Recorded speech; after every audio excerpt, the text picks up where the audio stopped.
Begitu beruntung apa yang dialami Susiana, warga Tegal Binangun, Kelurahan Pelaju Darat, Kecamatan Pelaju, Palembang.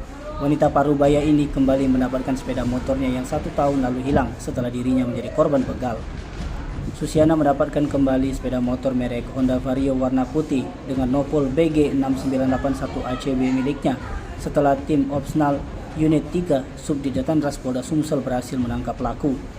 Susiana bercerita jika peristiwa yang membuatnya menjadi korban begal itu saat dirinya sedang sendiri melintas di Jalan Gubernur Haji Bastari, Dekranasda, Kecamatan Jakabaring, Palembang.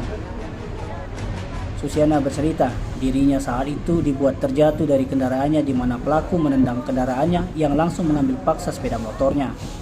Ia pun pasca kejadian telah melaporkan peristiwa itu ke aparat kepolisian. Meski demikian, Susiana mengaku telah pasrah kendaraannya itu hilang dan tak terpikir dapat kembali.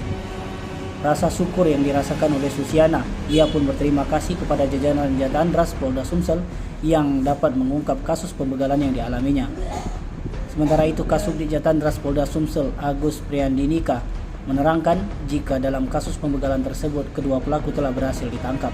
Namanya sudah ya sudah, mungkin rezeki, pun dapat kabar dari Polda, dia tahu bahwa motor dapat. Ini motor ibu. Jadi korban apa ibu? Alhamdulillah. Apa pak? Jadi korban apa ibu kemarin? Begal. Korban begal. Begal di Dekranasda. Kapan kejadiannya? Ke Pasar Induk sekitar jam 5. Kapan kejadiannya? Kejadiannya setahun yang lewat, sudah setahun setengah. Udah lama. Baru ya. Sudah ikhlas motor Iya. berarti kemarin bu. Nggak nyangka nih ketemu Udah, lagi bu. nyangka ini rupanya dapat kabar dari ini dihubungi Polda kan.